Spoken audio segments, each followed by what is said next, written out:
Para po sa devotion natin about Pelagius, dito po tinalakay natin na walang taong neutral. Na para bang ikaw yung magdidesisyon kung sino pipiliin mo, yung Diablo ba o si God. Dito sa devotion natin, naunawaan natin na talaga palang nandun tayo sa side ng kaaway. Mga kaaway pala talaga tayo ng Diyos. Again, sabi po rito sa Ephesians chapter 2 verse 1 to 5, "As for you, you were dead in your transgressions and sins, in which you used to live when you followed the ways of this world and of the ruler of the kingdom of the air." Mga Diablo po yung tinutukoy dyan. Ibig sabihin, nagpailalim tayo sa kapangyarihan ng Diablo. Hindi po tayo neutral. Mga kaaway talaga tayo ng Diyos. At bagamat tayo mga kaaway ng Diyos, patay sa kasalanan, salamat sa Diyos kasi hindi niya tayo pinuksa na winasak at pinarusahan na lang.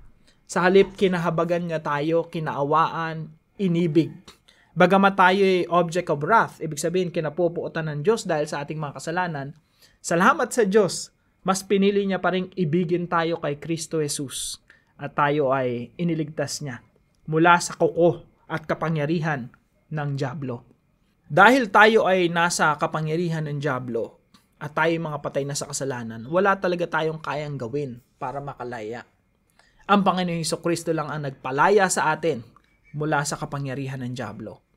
Now, si Pelagius po, naniniwala siya na neutral tayo ang nagdidesisyon, effort natin. Kumbaga, hindi necessary yung grace ng Diyos. Hindi kailangan yung biyaya ng Diyos para maligtas tayo.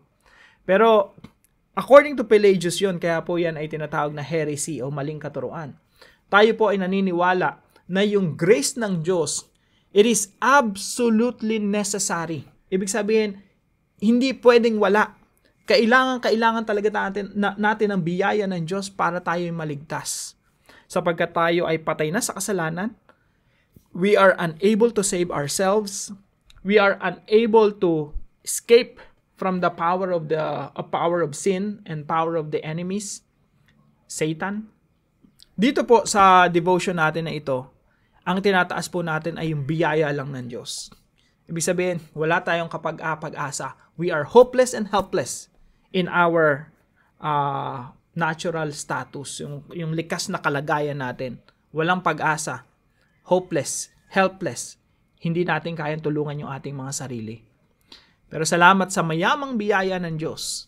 Sabi po rito sa Ephesians chapter 2, "In order that in the coming ages He might show the incomparable riches of His grace." Hindi mo talaga maikukumpara yung biyaya ng Diyos kasi tayo yung mga kaaway niya. Pero minahal niya, isinugo ang kanyang kaisa-isang anak para mamatay para sa atin, para iligtas tayo. That's incomparable. Hindi mo maikukumpara yung ganong kayamang biyaya at pag-ibig at pagmamahal ng Diyos sa atin na isinugo niyang kaisa-isa niyang anak. Si Kristo ang biyaya ng Diyos sa atin. At dahil doon po, maaari tayong magkaroon ng kaligtasan sa pamamagitan ng Panginoong Hesukristo. So sabi po rito sa verse 8, "For it is by grace you have been saved through faith, and this is not from yourselves." Talagang ini-emphasize ni Apostol Pablo, it is by the grace of God you have been saved. Biyaya lang ng Diyos ang nagliligtas sa iyo. Nahabag lang yung Diyos, kaya kanya iniligtas. Naawa at inibig ka ng Diyos, kaya ka naligtas. Kung hindi dahil sa pag-ibig ng Diyos, imposible tayong maligtas. Kung hindi tayo inibig ng Diyos at pinakitaan ng kanyang mayamang biyaya at kagandahang loob, imposible na tayo ilalapit sa Kanya. Kasi nga ang gusto ng laman, gumawa ng kasalanan. Magpakalayo-layo sa kalooban ng Diyos. So, ini-emphasize talaga ni Apostol Pablo na biyaya lang ang nagligtas sa atin sa pamamagitan ng pananampalataya. Ibig sabihin, tayo ay we can't do anything to save ourselves by our own works sa pamamagitan ng mabubuting gawa natin. Hindi naliligtas ang tao dahil nagpapakabuti. Naliligtas ang tao dahil nananampalataya kay Kristo Jesus. Kaya ang sabi dito, sapagkat sa biyaya kayo naligtas sa pamamagitan ng pananampalataya, at ito'y hindi sa pamamagitan ng inyong sarili, ito'y kaloob ng Diyos, hindi sa pamamagitan ng mga gawa. I hope clear na clear po ito sa atin, crystal clear, na hindi tayo ang nagliligtas sa ating mga sarili. Kasi po, yan ang kinalakihan natin dito sa Pilipinas, na kailangan mong gumawa ng mabuti para maligtas. Kailangan mo magtrabaho, gumawa ng gumawa. Kasi yung kaligtasan ay reward. Mga kapatid, hindi po reward yung kaligtasan. Ang kaligtasan ay regalo. Ang reward, pinaghihirapan, pinagtatrabahuhan. Ang regalo, ibinigay ng kusang loob sa atin kahit hindi na tayo karapat-dapat. So sabi dito, hindi sa pamamagitan ng mga gawa upang ang sino man ay wag magmalaki. Yan po yung puntos ni Apostol Pablo. Kung ang kaligtasan ay kumbaga pinaghirapan natin, pagdating sa langit, nagpapayabangan tayo. Sinasabi natin, ako, naligtas ako kasi tumulong ako, nagpatayo ako ng mga churches, nagbigay ako ng mga tulong sa may hirap, kaya ako naligtas. Sa langit, puro nagpapayabangan ng mga tao. Kung totoo yung sinasabi ni Pelagius na kaya nating iligtas ang ating mga sarili. So mga kapatid, sabi po sa Biblia, hindi sa pamamagitan ng mga gawa ang kaligtasan at ito ay, ang kadahilanan nito ay upang ang sino man ay wag magmalaki. Sa langit po, lahat ng mga tao humble, nagpapakumbaba. Kasi alam nila sa sarili nila, Lord, hindi ako karapat-dapat dito sa langit, wala akong kakayanan para mapunta rito sa langit, wala akong kakayanan para iligtas ang aking sarili. Yung kaligtasan ay biyaya lamang ninyo kay Kristo Jesus. Kung hindi dahil kay Jesus, hindi ako maliligtas. So lahat po ng mga tao sa buhay na walang hanggan, nagpupurit, nagpapasalamat sa Diyos kasi sila lahat ay naligtas sa pamamagitan lang ni Kristo Jesus at sa kanyang kamatayan doon sa krus. I hope mga kapatid, wala ni isa man sa atin dito ang aasa sa sarili niyang gawa at kabutihan para sabihin niya naligtas ako dahil sa mabuti kong gawa. Ang sinasabi ng Biblia, walang makakapagmalaki sa harapan ng Diyos sapagkat tayong lahat ay pantay-pantay na patungo sa kapahamakan.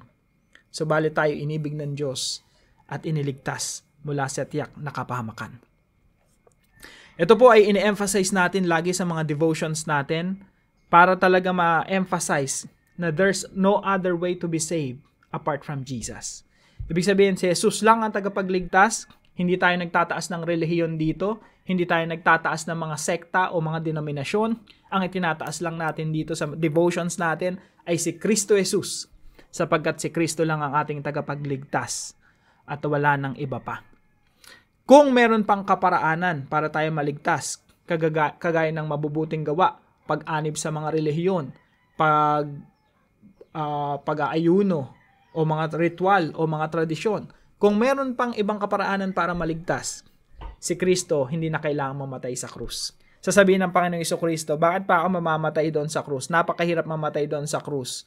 Napakahirap paglalatiguhin. Meron naman palang kaparaanan na iba pa. Pero ang Panginoong Jesucristo, dahil alam niya na there's no other way to be saved apart from that cross, minarapat ng ating Panginoong Jesucristo ayon sa kanyang pag-ibig sa atin na suungin yung hirap ng krus because there's no other way to be saved. At yan po yung pinapangaral natin. Jesus is the only way to be saved. Jesus is the only way to the Father. So maraming salamat po sa bawat isa sa inyo. I hope marami po tayong natutunan. Ito pong devotion natin, itong additional discussion natin ay ipapublic natin para po mas ma-emphasize yung devotion natin kanina. So yun lamang po, pagpalain kayo ng ating Panginoon. See you po tomorrow 5 a.m. dito sa ating Daily Devotions.